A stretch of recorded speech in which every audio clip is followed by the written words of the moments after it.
people at the last election and now has her own coalition partners in open revolt over immigration. No wonder she's scowling. All right, quick final thoughts around the table. Anne.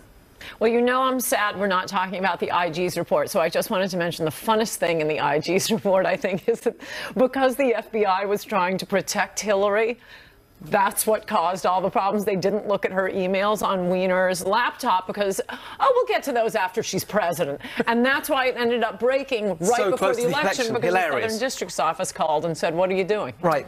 It's Father's Day. Happy Father's Day to you. Thank you. I am very blessed to be the father of 3 wonderful kids. I have a son-in-law, a daughter-in-law, and I'm actually a grandpa. I have a young 3.5, That's 4 insane. months. Congratulations. Yes, thank you. Yes, Thank happy you. Father's Day, like I said, to all the dads out there. To you, Steve, great to be Thank here you with very you. much. You can catch us on the 5 tomorrow. And yeah, Angela Merkel, like the perpetrator of fake Angela. All right, that's all for tonight. Thanks so much, everyone. Join us again next week when the next revolution will be televised.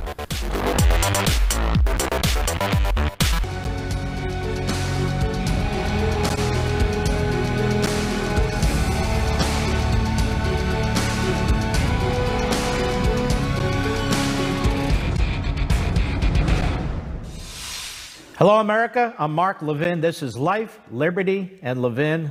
Zuhdi Jasser, pleasure to see you. It's great to be back with you, Mark. Zuhdi Jasser, you're a medical doctor. Yes, sir. Practice in the private sector. You founded and are president of the American Islamic Forum for Democracy and co-founder of the Muslim Reform Movement. You're a first-generation American Muslim.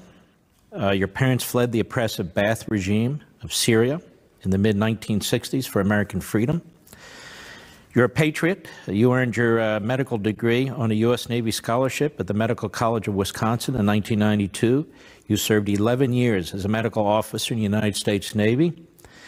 And you're the author of A Battle for the Soul of Islam, an American Muslim patriot's fight to save his faith. Now, the reason I wanted to have you tonight is not only because you're a superb expert on this whole issue, not just of Islam and geopolitics and so forth, because it's very quiet right now. And when it's very quiet, I get very nervous, particularly when it comes to our enemies.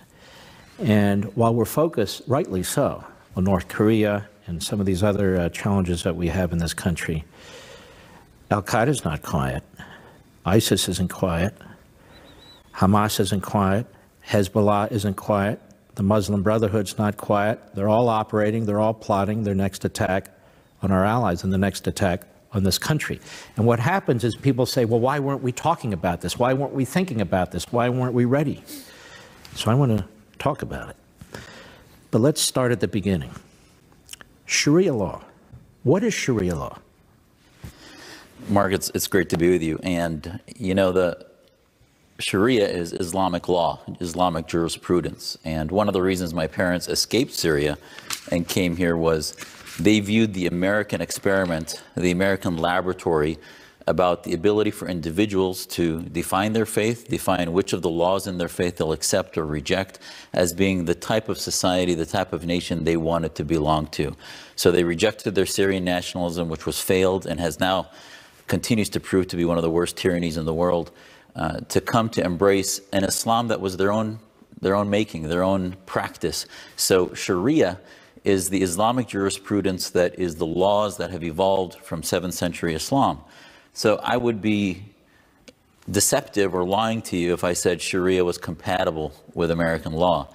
My Sharia is the Islam of American patriots that I know that are Muslims that reject political Islam is, but the Sharia of Saudi Arabia, of the Pakistani Islamic law, of Egyptian law, of the Muslim Brotherhood, of Hamas, those Sharia theocracies are incompatible with American law. So ultimately, now as we're finishing our holiest month of Ramadan, we just finished it, it's our holiday this weekend, my personal Sharia tells me how to pray, how to fast, how to follow my personal pietistic laws. But then there's Sharia that gets involved in criminal law, that gets involved in prohibiting speech. In governance. In punishments, in the inequality of men and women, the torture of dissidents, and all these other things that are done under the name of Sharia in Iran, in Saudi Arabia, and other theocracies or quasi-theocracies. So as Americans try to get their head around what is Sharia, I would tell you, look at our own history. America was founded on a rejection of theocracy. Islam is in that time in its history right now. We're basically in the 16th, 17th century of what Christendom was in at that time. And right now, as it's quiet, as you said, the Muslim world is not quiet. The Iranian people are revolting in the streets in the thousands against their theocracy. My family in Damascus and Aleppo are dodging chemical weapons and helicopter gunships and a genocide from the Syrians, from Hezbollah, from Iran, from Russia. The Muslim Brotherhood is growing. ISIS may have been decimated in Syria, but jihadism, global Salafi jihadism, which is this ideology of anti-Westernism, of theocracy, is growing faster than it ever has. Do you think the American media, the American media chases shiny objects, pretty much. Do you think the American media is substantive enough to understand that these threats remain out there, because they do a very poor job of covering them? Well, I think, the honest portions of the American media, whether it be conservatives like yourself or others that are willing to talk to Muslims with a tough love, I think are addressing the issue. I think we've seen, like our organization and our Muslim Reform Movement leaders have shifted the needle, where after 9/11, no one would talk about Islamism and Islamists. And now we're starting to see a conversation where we recognize that it's not just terrorism. I mean, I'm a doctor, as you said, and I treat disease. I don't treat symptoms. And the disease of what we're facing is not just terrorism. That's a symptom. That's a whack-a-mole program. The disease is political Islam, Sharia states. The concept that our identity as Muslims is wedded to a national identity of Islamic governance. So there may be many Muslims in America that are here that reject sort of secular society.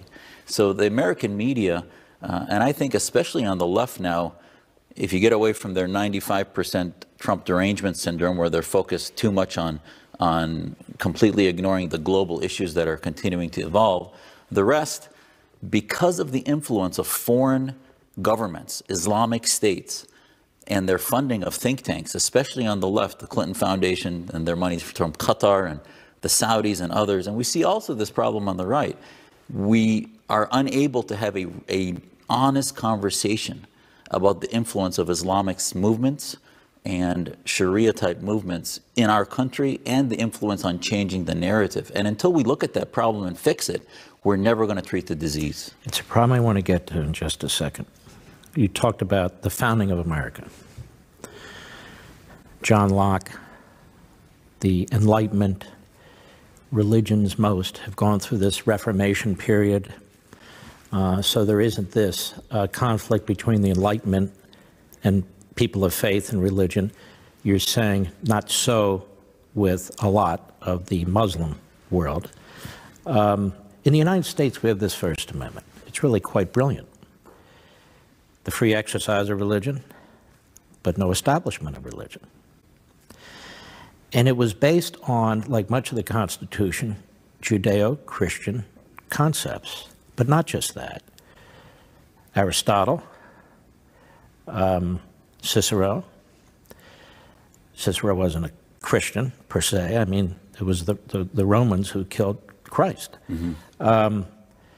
And yet, so basically our First Amendment says, look, if you're not out to destroy the Constitution, if you're not ideologically driven to eviscerate this society, then have at it. You can be an atheist, you can be a Buddhist, Muslim, Jewish, Christian, whatever you want. Isn't that the genius of the First Amendment? Absolutely, and I have to tell you, this is why America, and American Muslims especially, have a responsibility by being blessed. If I had grown up in Syria or Saudi Arabia, I would not be the man who sits before you today, respecting and learning from authors like yourself and having the opportunity to be on Life, Liberty, and Levin and talk about freedom, right? I would be a different consciousness because I'd be fighting for my freedom in Syria. I probably wouldn't be alive today. Or if I lived in Saudi Arabia, I would have been influenced by more anti-Western conspiracy theories, etc. So America needs to get out, especially the left, needs to get out of its ethnocentrism and obsession with what's happening in Washington and Hollywood and start looking at the world and saying, you know what, a quarter of the world's population is Muslim. It's a 1,400 plus year old religion that now is going through a time in history in which it's beginning to move against dictatorships and against theocracy. We can take sides in that, or we can continue to work with just a strong horse and pretend that somehow through a bigotry of low expectations that Arabs and Persians and Muslims in general want to be run by dictators and theocrats, and that could not be further from the truth. Every human being wants to be free. And people say, well, Islam needs a Martin Luther. You hit the nail on the head. It's too early for a Martin Luther yet. We need a John Locke, James Madison. We need Jeffersonian religious freedom papers to begin to start to teach our youth. I mean, one of the things I teach my 3 young children is the only thing I would ever want to die for, and this is the reason I joined the Navy, is America and our Constitution. I was taught by my parents that while we love and pray to God and we read our scripture in the Arabic Quran, I'd never want to die for that, because God doesn't need me to die for him.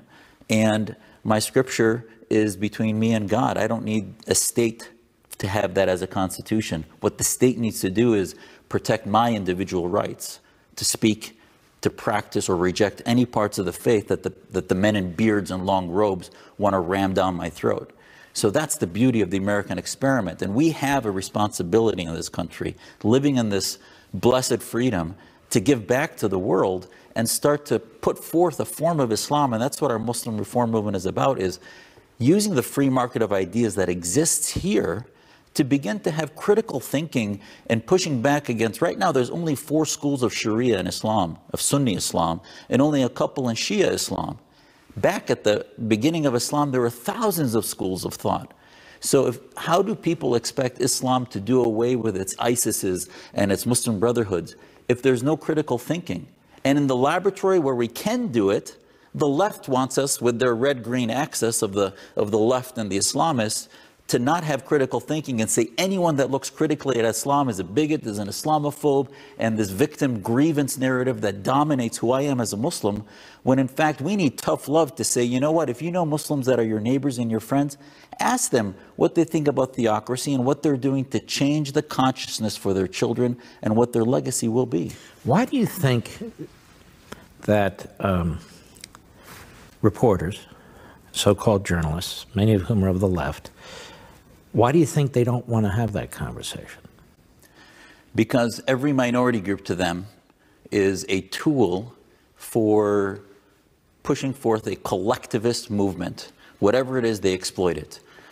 So the Muslim minority, which is barely 1% in America, they don't look at it as a quarter of the world's population where you have 56 countries that are Muslim majorities, where we would have an influence on that. They say, well, you know what? We can check the box that we protect Muslim minority rights. We'll call it a Muslim ban, even though it's not. We will talk about and use folks like Keith Ellison. You remember the Pelosi incident where she's whispering behind the microphone, tell him you're Muslim, tell him you're Muslim.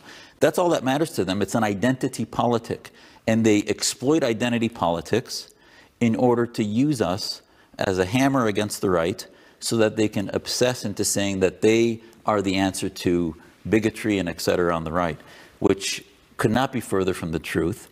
It's part of the left's demagoguery, where they actually, in a bigoted sense, use race. They racialize Islam. Islam is an idea, it's not a race, but yet they racialize it. So they prevent critical thinking within communities, individual thought, as they've done with the African American community, the Hispanic community, and they have no interest in looking globally at how Muslim women are treated in Iran, how they're treated in Afghanistan, in Saudi Arabia, because feminism to them is really also a tool for how to get to the right, rather than actually being about principles. Could it also be that there are organizations that push the narrative that the left once pushed? Organizations like CARE, as an example, organizations like CARE that are domestic organizations with a foreign influence that really are the counter to your organization in this reformation that you're talking about, take a much more fundamentalist approach to Sharia law, and they are seen in the media and they are seen in government all the time. I want your opinion on this in one moment. Ladies and gentlemen, you can join us almost every weeknight on Levin TV at crtv.com, at crtv.com. I hope you'll join us. We'll be right back. Zuhdi Jasser, I want to get to this group CARE in a moment. But thinking about what you said, if the American media is so objectionable to a discussion about Islam, how do we expect the foreign media, much of which is state-controlled in these other countries, to even consider discussing Reformation in Islam and so forth? They become basically tools of foreign media. Because let me give you an example. When President Trump decided to withdraw from the Iran deal, CNN back hour after hour started to show demonstrations in Iran and how this was making unrest.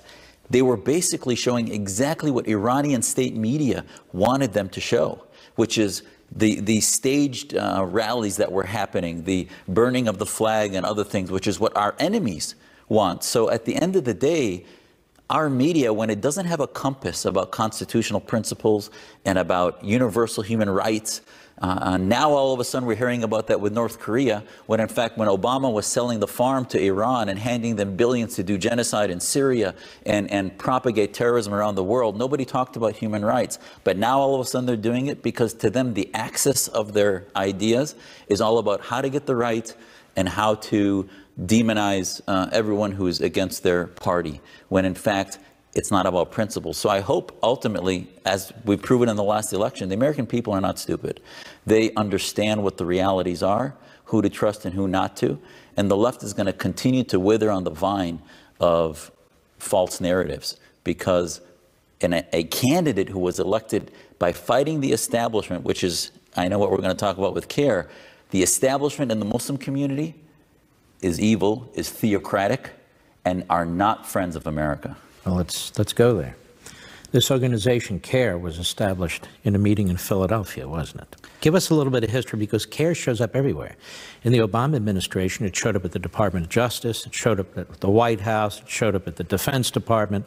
It's frequently referred to as the leading Muslim civil rights group in America. That's self-proclaimed and regurgitated by the media. They show up constantly on MSNBC and CNN and so forth. What do we know about CARE? You know, they're CAIR. I prefer to call them pejoratively the Council on American Islamist Radicalization, because that is really what they do. Is they are a offshoot. You know, basically the Islamic organizations in America started in the late 60s with the Muslim Student Association, fed by Saudi funding and also by Muslim Brotherhood immigration into the United States. And that evolved into some major organizations like the Islamic Society of North America, the Council on American Islamic Relations, your alphabet soup of basically Muslim Brotherhood legacy groups. And in '91, this is part of the FBI Holy Land Foundation trial in 2007, documents that were shown to be real documents from '91. They had an authoritative memorandum that said that they had certain organizations that are part of the evangelical movement of the Islamist movement to try to shape Western opinion, shape Western policy so that it favors Islamist interests, and CARE is one of those groups. CARE actually evolved from a group called the Islamic Association for Palestine. They found that the Palestinians weren't enough for their constituency, so they broadened it to hijack the Islamic community as part of the Palestinian movement, and some of my friends call them sort of Hamas on K Street. Hamas on K Street, because they have ties to Hamas, don't they? They do. Their founders have been linked to them. And at the end of the day, don't take my word for it, see how much they say against Hamas. When Hamas launches missiles into schools, when America starts saying we're going to stop funding to Hamas, which we should never have been doing to start with, which is helping what appears to be social and medical programs that end up actually getting money into Hamas's coffers, they start protesting. So at the end of the day, CARE reveals its stripes by who it supports, and its anti-Semitism, its promotion of the BDS.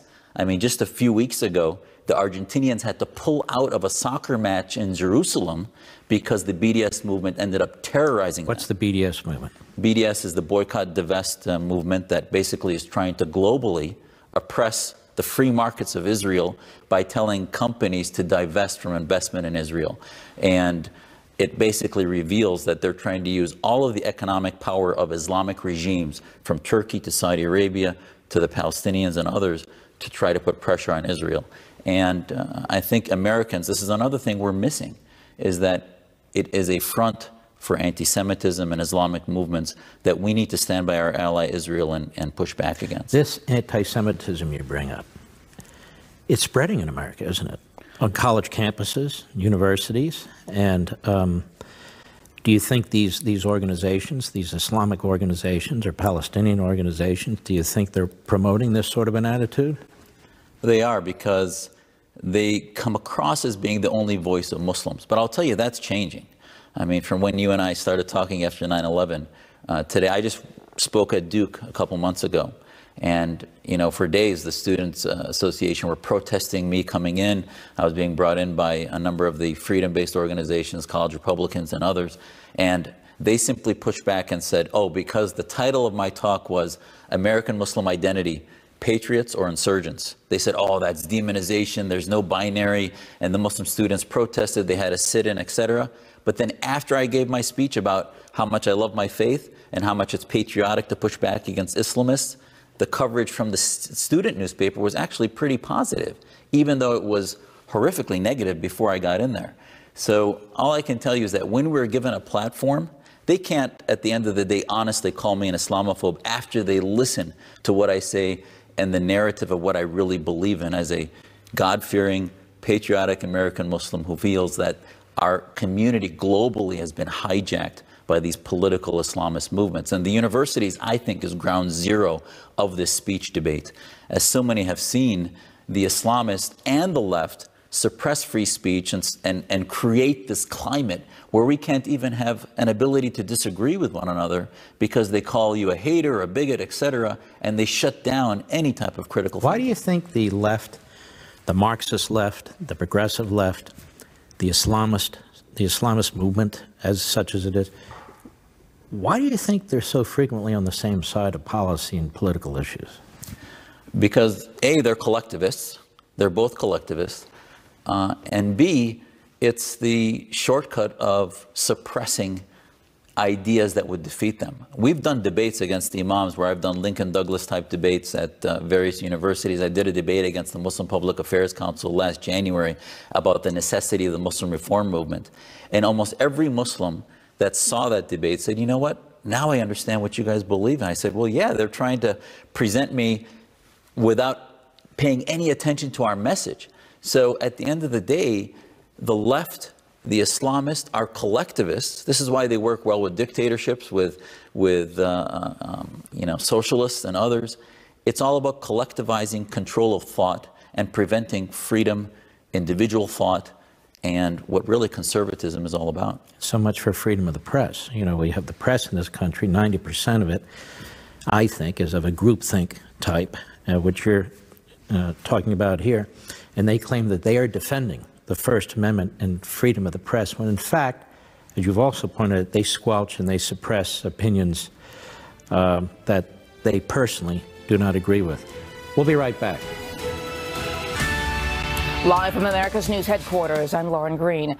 A holiday ceasefire in Afghanistan shattered by 2 suicide bombings over the weekend. The bombings happening in the city of Jalalabad. 19 people were killed in today's attack. 36 were killed on Saturday. Both attacks were against gatherings of Taliban fighters. ISIS claiming responsibility for Saturday's attack. ISIS considers both the Afghan government and the Taliban to be its enemies, and it was not part of the holiday ceasefire.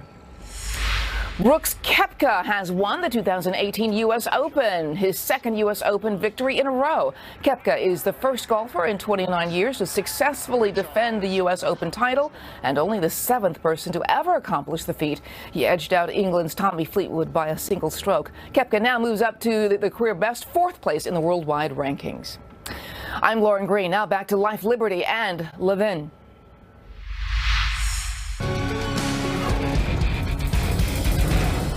Zuhdi Jasser, President of the United States, nominates Pompeo to be Secretary of State.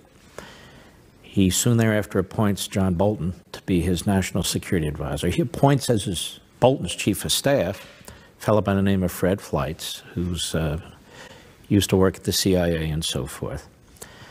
And a variety of Muslim organizations, including CARE, attacks every one of those appointments. In fact, they demand that Fleitz be removed. They worked over Congress on Pompeo. They have a special disdain for Bolton. What's that all about? I have to tell you, I was seeing patients in my office, and somebody was watching C-SPAN and saw Senator Murphy start to talk about how upset he was that Pompeo was nominated. Murphy, from the floor of the Senate, said, there are organizations as bigoted as the American Islamic Forum for Democracy. Your group. My group. And my patients are like, what are they talking about? And the senator clearly just read off a sheet that the Council on American Islamic Relations and other lobbyists in his office gave him to read. And that same, then his testimony was, then you could find it on Iranian Press TV, on Al Jazeera. So the senator from Connecticut, his comments on the Senate floor were spread throughout these fascistic regimes. Exactly. Why? Because he's criticizing our Secretary of State appointee, a Secretary of State, by the way, who, when he was Congressman Pompeo, did, I think, one of the most, pro-Muslim things, which was in his district, protest a Hamas fire-breathing imam and say that that mosque in his district should push back and not allow that anti-Semitic hate, anti-American stuff come from a religious facility in their district. And I wrote in support, worked closely with Congressman Pompeo's office to craft that pro-Muslim belief that we have diversity. Is that why he was targeted? Exactly. I think he's targeted because he's a threat to the establishment in the Islamic community, not a threat to Muslims. I think he's a benefit, a blessing to Muslims who are believers in liberty and life and freedom. But he's a threat to the Islamist establishment. And I think what's amazing to me is how dishonest folks like Senator Murphy are. We asked him, we demanded an apology. He slandered and libeled us from the floor of the Senate. I'm a patriotic, God-fearing Muslim who loves my faith. We are not bigoted or anti-Islam. He's doing the bidding of the Iranian Khomeinist by saying that. But at the end of the day, Mark, it's about diversity. How can a senator like Murphy, who believes in diversity, then say that an American Islamic Forum for Democracy, or Ezra Nomani, who is a Wall Street Journal, used to be, now is a freelance reporter, is one of the co-founders of our Muslim Reform Movement, Raheel Raza, Majid Nawaz, all these leaders in our reform movement, most of whom are actually left of center. I'm right of center. We're a diverse organization. But how can he say that we are not Muslims or somehow we don't represent Muslim ideas? They ignore it. And if they really believed in diversity, to them diversity is all about racial diversity, ethnic diversity. They don't care about ideological diversity, which is what the left is about ideological oppression. If they cared about ideological diversity, they'd welcome our voices, pro-feminism, pro-freedom, into their understanding of Islam. So when the senator smears you, and he's protected under the Constitution, they all are, in the speech and debate clause, do you think what he said about you and your organization was bigoted? I do. It is a bigotry of low expectations, where to them, the only people that should speak for Islam are the mullahs in robes, or the king of Saudi Arabia, or the Khomeinists in Iran, or the CARES that have their buildings owned by foreign countries, or the Muslim Student Association. Do you see the Democrat Party more and more moving in that direction? I do. I see them looking at political expediency rather than principles of our founding fathers and what this country is about. And I'm not trying to change their ideas. If they truly believed in diversity, they would be asking, they look at people like Ayaan Hirsi Ali, who is a victim of female genital mutilation, who's spoken out for women's rights, and they call her a bigot.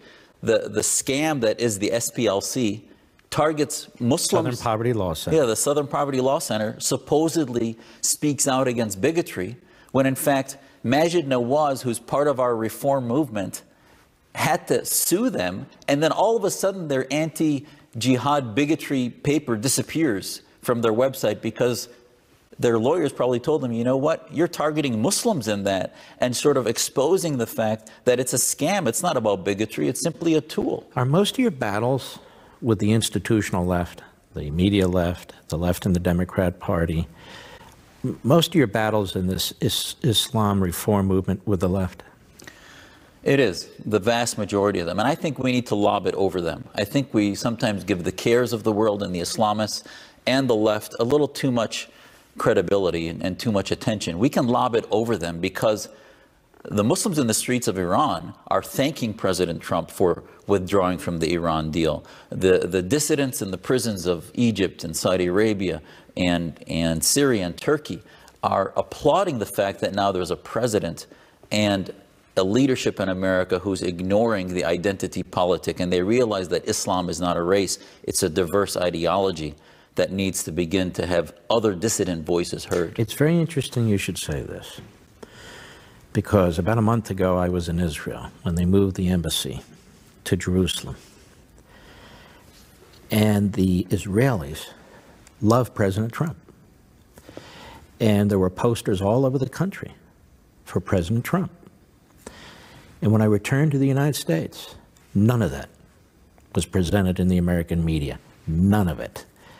Instead, the Israelis and the IDF were being accused of murdering Palestinians on the Gaza Strip because Hamas, which, as you pointed out, controls the Gaza Strip, and was rushing the fence with 30, 40, 50,000 people. And they're very brave. You know, that for them, it's men and women first. It's women and children first. And so the Israelis were trying to defend their border, but the American media had it completely the opposite way. It is very interesting to me who they point out as the heroes. Barack Obama, the great Barack Obama, sat on his hand for 10 days when the people of Iran were rising up.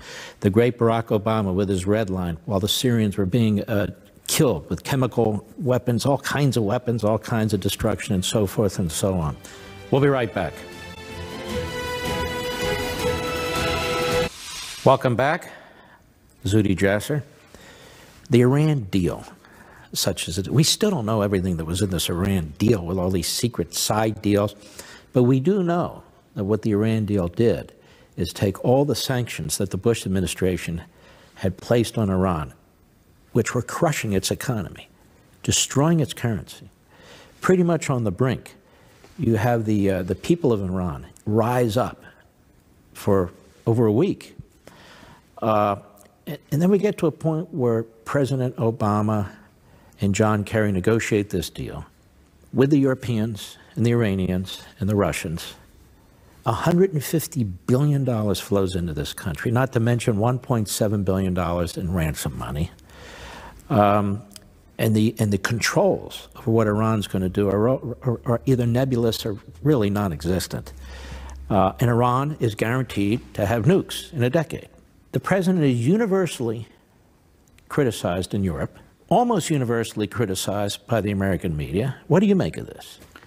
I don't get it. And I can tell you, having spoken to hundreds of Syrian Americans, and many of whom are Democrats who voted for Obama, would never do so again. They were so upset at how at the altar of the Iran deal, we handed over everything. We abandoned our allies from the 20th century, which are the Sunni governments of Saudi Arabia, of Egypt, etc. We then also handed them money that we lied to the Iranian people, where Obama in videos was telling the Iranian people that this money will help their economy.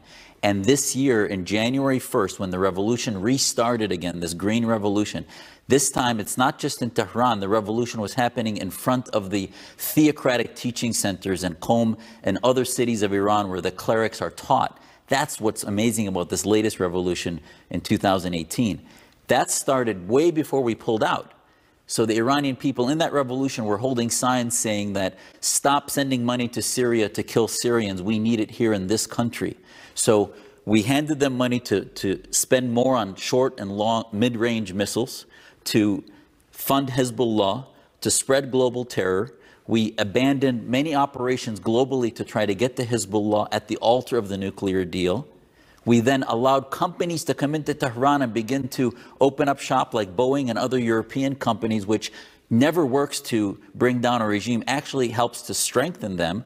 And as the sanctions ended, the Khomeinis were becoming even more belligerent. So at the end of the day, we got nothing in return, no even assurance of their nuclear disarmamentation.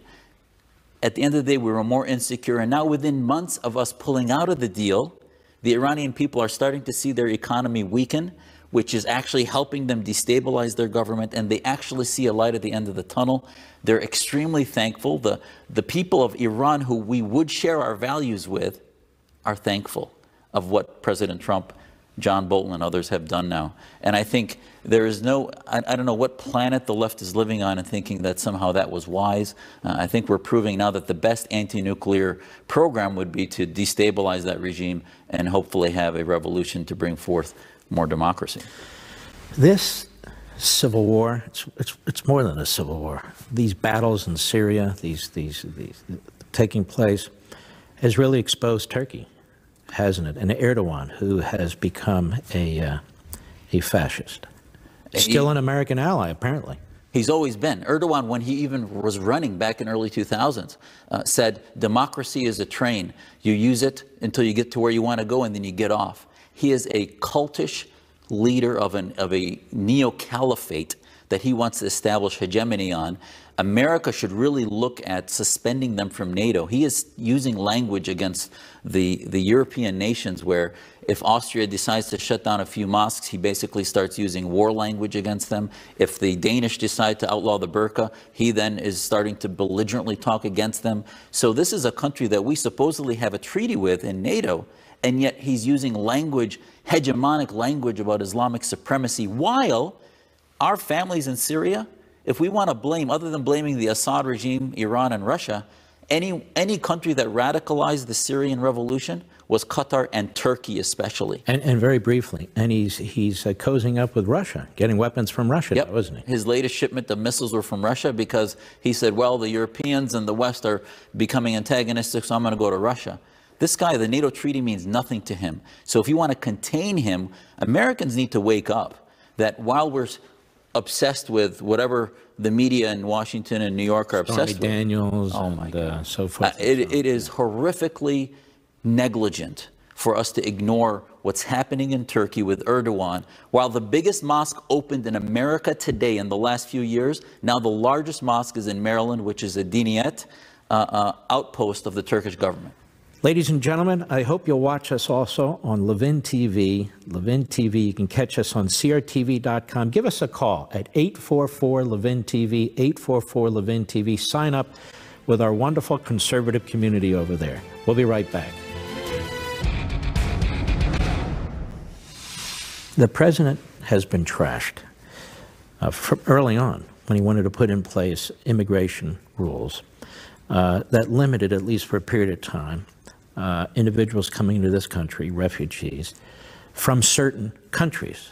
And even federal judges, many of whom were appointed by Barack Obama, accused him, essentially, of being anti-Muslim. Do you see it that way? Absolutely not. I mean, to hold a president accountable to words he may have said in his campaign, I might have disagreed with his word choice of how he expressed things. Bottom line is his policy today.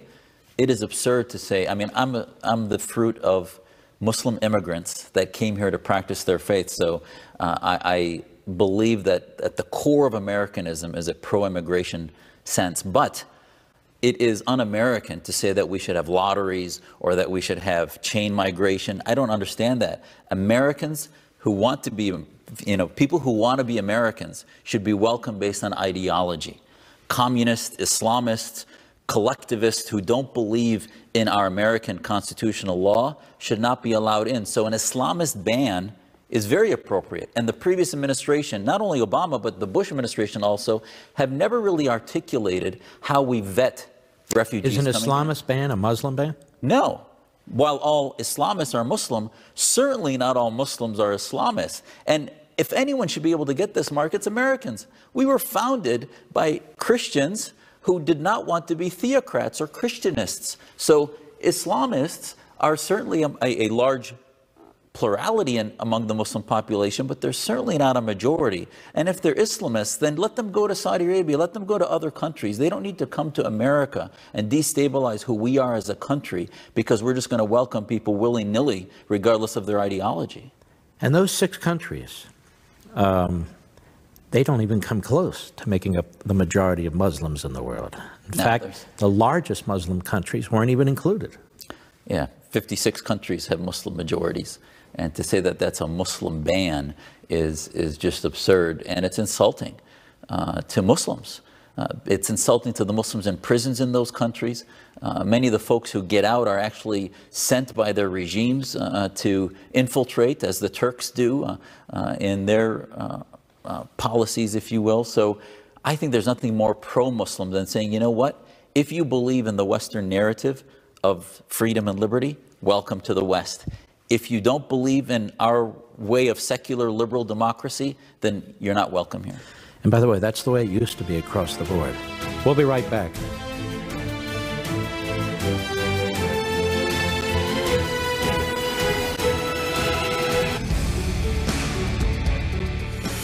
My final question to you, Zuhdi Jasser. What can be done with the left's ideological hold on the narrative about Islam? I think, look at how President Trump came to is today. He's a disruptor who fought against the establishment and now is taking the offense in destroying ISIS and pushing back against the Khomeinists and others. So I would ask the American people and President Trump to take the offense, to embrace disruption, embrace some chaos in the Middle East. As bad as that might sound, revolutions are good, not the ones with Islamists winning, but the ones with those who share our values. The president talked about a commission on radical Islam in his campaign. It's time to convene that. It's time to no longer just have iftar dinners that bring in ambassadors or that bring in Islamists, which thankfully he didn't do this year, but bring in almost a freedom forum into the White House of Muslim dissidents of our Muslim reform movement to say, these are the Muslim side who we want to take. There's nothing more pro-diversity, pro-American than embracing Muslims that reject theocracy, and we're going to let them stand on our shoulders as Americans and show that we're pro-Muslim but anti-Islamist. So embrace the freedom fighters, Exactly. as we always have, even those who fought communism and fascism and so forth. Do the same with Muslims. Thank you very much. Very, very important. Thank you. See you next time on Life, Liberty, and Levin.